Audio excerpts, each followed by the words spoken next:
Hello friends, welcome back to our channel. I hope आप सभी अच्छे होंगे और आपकी तैयारी भी बहुत अच्छे से चल रही होगी। जिसने भी चैनल को शेयर किया है उसके लिए बहुत बहुत थैंक यू भाई। और आगे भी आपको ये जिम्मेदारी निभानी है कि अगर मैं आपके लिए रोज़ वीडियो लेके आ रही हूँ तो आपकी भी ये रिस्पॉन्सिबिलिटी की है कि आप एक ना एक दो ग्रुप में भेजो और जैसे इंस्टा के स्टेटस पे लगाओ। आप भी मुझे थोड़ा सा सपोर्ट करना। वैसे वीडियोस रेगुलर आती रहेगी, मैं पूरी कोशिश करूँगी कि रोज़ आपकी 2 वीडियो आए।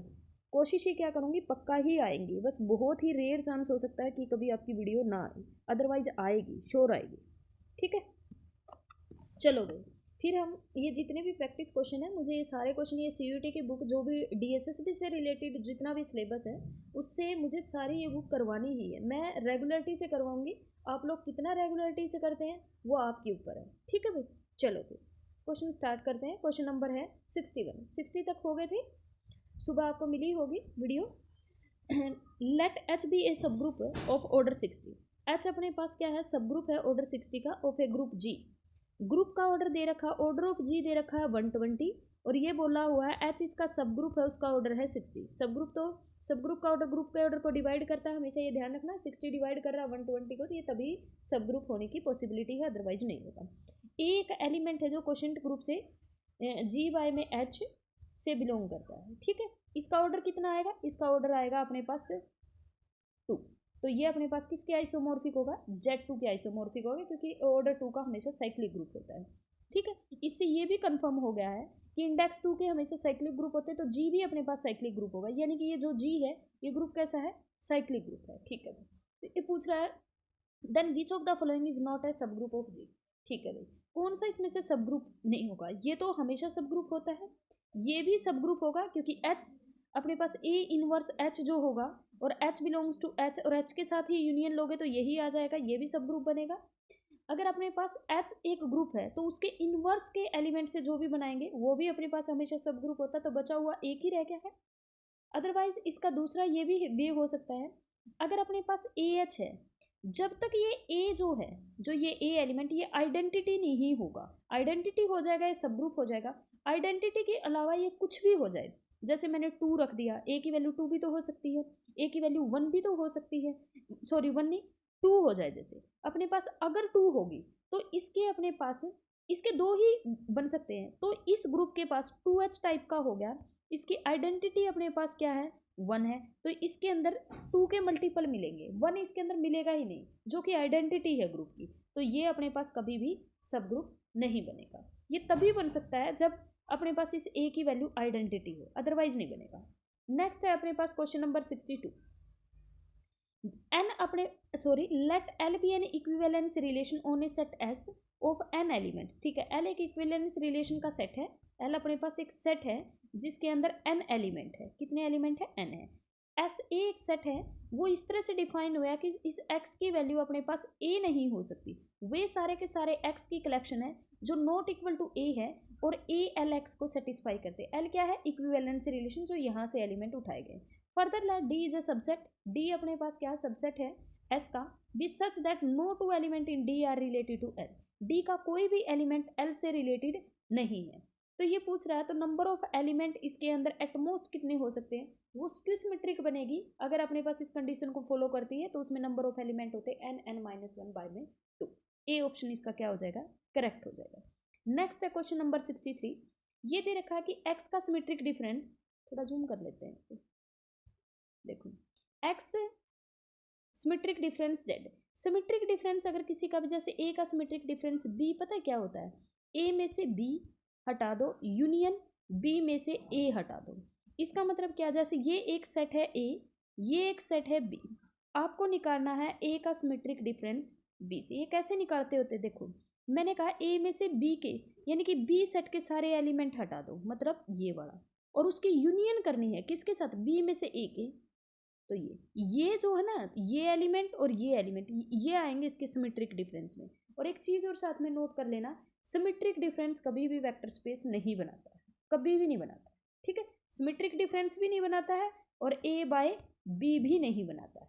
ठीक है, यूनियन अपने पास A union B, let us suppose that ये अगर वेक्टर स्पेस होते तो इनका सिमेट्रिक डिफरेंस सब स्पेस नहीं बनाएगा, ये भी सब स्पेस नहीं बनाएगा। लेकिन अगर अपने पास यूनियन आ जाए तो ए अगर कंटेन करता है बी में या फिर बी कंटेन करता है ए में तभी यूनियन बनाएगा, अदरवाइज नहीं बनाएगा। ये भी साथ में नोट कर लेना। अब दे रखा है कि ये दोनों कब इक्वल, देखो पहले को खोलोगे तो क्या होगा, x माइनस में z union z minus X. Next में कह रखा है y minus Z union z minus Y. ठीक है, ये कह रहा है ये दोनों चीज़ें कब इक्वल होगी। जैसे देखो मैं पहले को बनाऊंगी, ये मैंने बना दिया x, ये मैंने बना दिया y, ये मैंने बना दिया z। ये दोबारा फिर बना लो x y और ये हो गया z, सेम बनाने की। अब पहले वाले को खोलते हैं, x में से z को हटाना है, मतलब x में से z को हटाना है, ये पोर्शन होगा। यूनियन करनी, z में से x को हटाना है, तो ये सारा पोर्शन होगा। ठीक है, राइट हैंड साइड में देखा y में से z को हटाना, y में से z को हटाना है, तो ये पोर्शन होगा।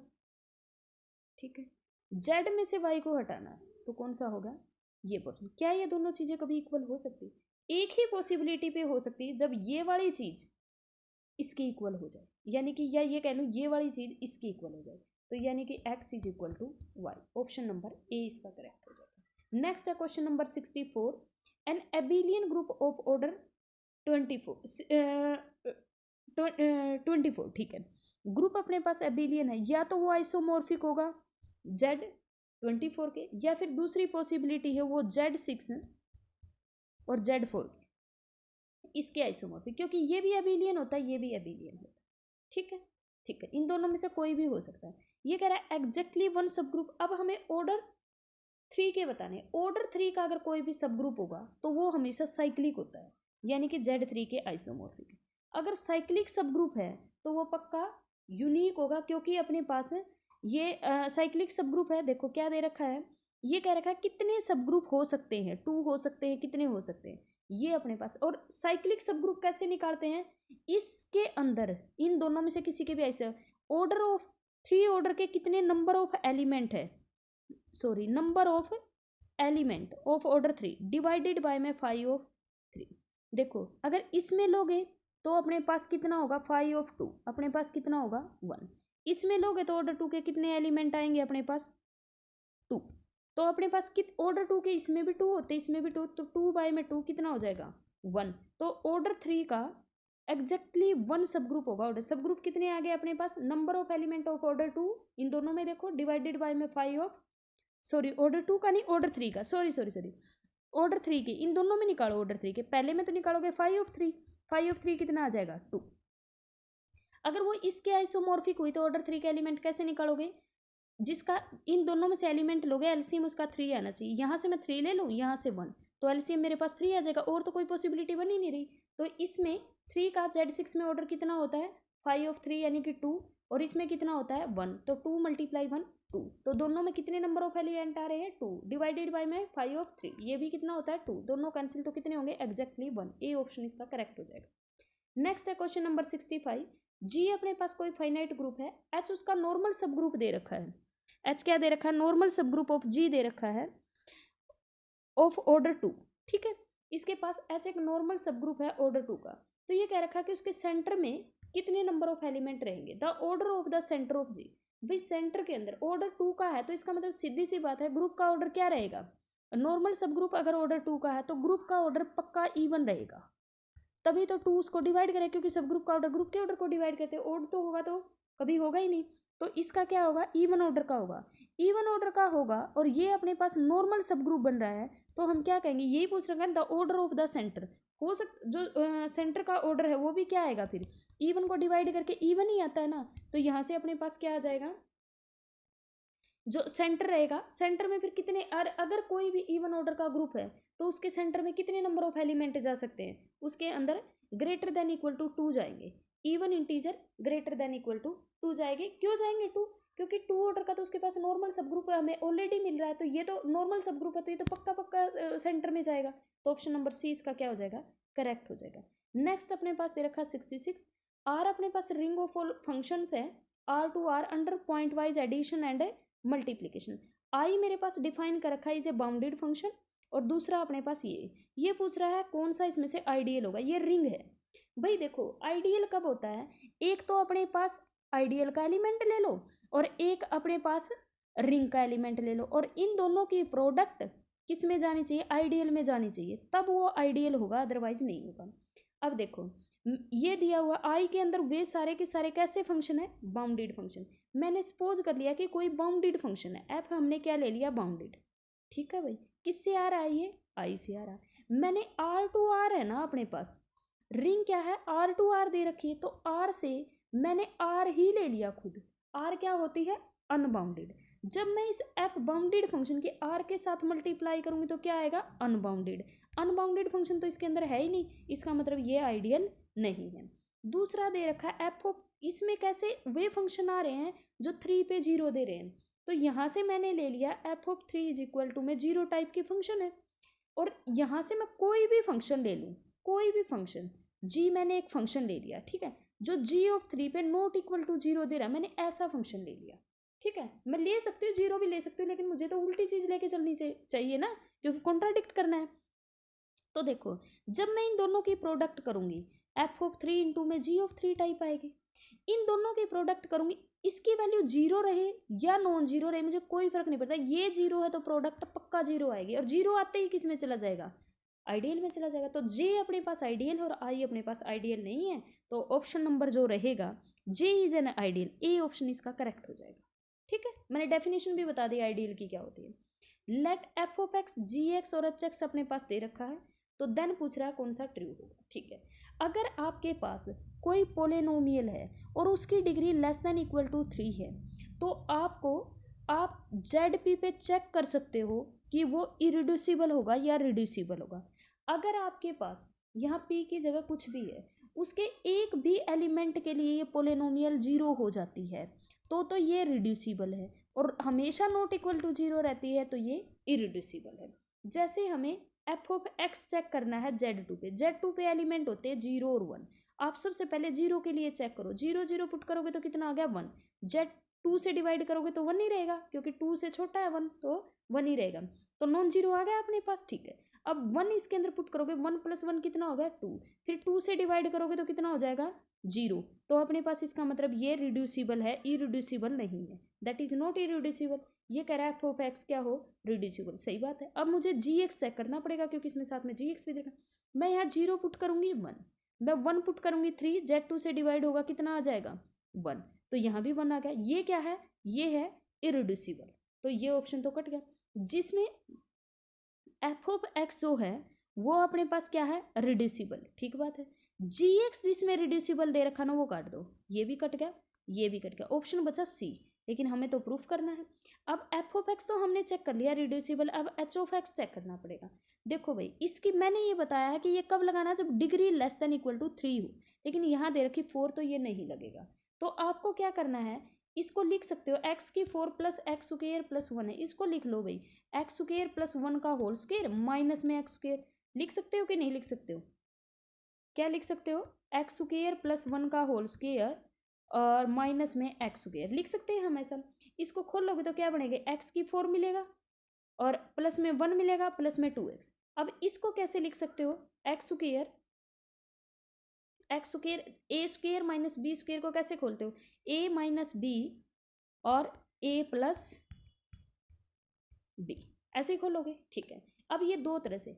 अब अगर ये है ना, कोई भी पोलिनोमियल 2 फैक्टर में टूट जाए और उनमें से किसी, ये इरिड्यूसिबल कब होगी, इरिड्यूसिबल तब होगी जब इसको कितने भी फैक्टर में तोड़ लें, 2 में तोड़ लो, 3 में तोड़ लो, अगर 2 फैक्टर में ही तोड़ ले, उनमें से कोई एक यूनिट होना चाहिए उस जेडन के अंदर, लेकिन इनमें से कोई भी यूनिट नहीं, क्योंकि इसके अंदर यूनिट एलिमेंट तो 1 होगा अपने पास, अंडर मल्टीप्लीकेशन होता है ना यूनिट, तो 1 होगा, ये कोई भी 1 नहीं है, तो ये अपने पास यूनिट नहीं होता इसके अंदर, ना ये होता ना ये होता, तो ये पोलिनोमियल इरिड्यूसिबल नहीं है, तो अपने पास सी ऑप्शन इसका करेक्ट हो जाएगा। ठीक है भाई, आई होप आपको समझ आया होगा, क्योंकि मैंने कोशिश तो की है आपको, पर एक होता है ना कि हम स्टार्टिंग में पढ़ते हैं तो हमें थोड़ा सा डिफिकल्ट लगता है। आप इन चीज़ों को लिख लेना और बार बार पढ़िए, आप देखना फिर आपको अच्छा लगेगा, इस तरह के क्वेश्चन आप आराम से ईजिली सोल्व कर पाएंगे। ठीक है, ज़्यादा ये मत सोचिए ये बहुत डिफिकल्ट है, बहुत डिफिकल्ट है। अगर ये मन में ले आएंगे कि बहुत डिफिकल्ट है, ये तो बहुत डिफिकल्ट है, फिर होएंगे ही नहीं। ये तो अपने अंदर लेके ही मत आइएगा।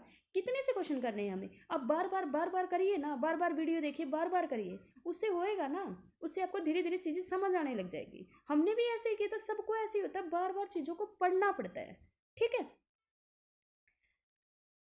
n बिलोंग्स टू इंटीजर, और इस तरह से अपने पास डिफाइन है। द नंबर ऑफ यूनिट्स बताने, भाई Zn के अंदर नंबर ऑफ यूनिट्स निकालने, तो उसका 5 निकालो। 5 ऑफ 11 निकालोगे तो कितना होगा 10, और 5 ऑफ 12 निकालोगे तो कितना हो जाएगा अपने पास 4 इंटू 3, ये कितना हो गया 5 लो अलग अलग, 2 का स्क्वायर माइनस में 2, ये कितना आ जाएगा 2, और ये अपने पास 2, तो कितना होगा 4। ऑप्शन नंबर सी इसका करेक्ट हो जाएगा।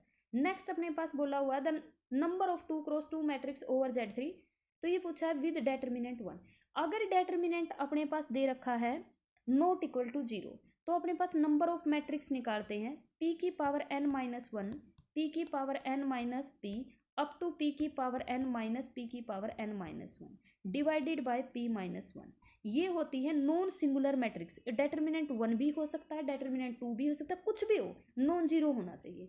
तो अपने पास इस तरह से p क्या होता है, Zn के ऊपर जो डिफाइन होता है, जो n की वैल्यू होती है, दैट इज द, एक मिनट रुको, n होता है अपने पास ऑर्डर ऑफ द मैट्रिक्स, ये p अपने पास होता है ZP, फील्ड दी होगी ना, ये p अपने पास होता है। तो p की वैल्यू कितनी दे रखी 3, 3 की पावर अपने पास कितनी दे रखी n अपने पास कितना 2 क्रॉस 2 की मैट्रिक्स है, तो कितना है 2, और माइनस 1 कब कहाँ तक जाना है n माइनस 1 तक, तो 3 की पावर 2 माइनस में 3, तो कितना हो गया ये 9 माइनस 1 8, और यहाँ पे 9 माइनस में 3 कितना हो गया अपने पास 6, और divided by p minus 3 minus में 1, तो कितना हो गया 2, तो ये अपने पास कितना हो गया 24, तो इसका ऑर्डर कितना हो गया 24। Late us suppose that determinant 1 कह देता, ये अपने पास 24 आया है, तो आपको क्या करना है, टोटल जो होती है वो होती है n स्क्वायर, n p की पावर n स्क्वायर,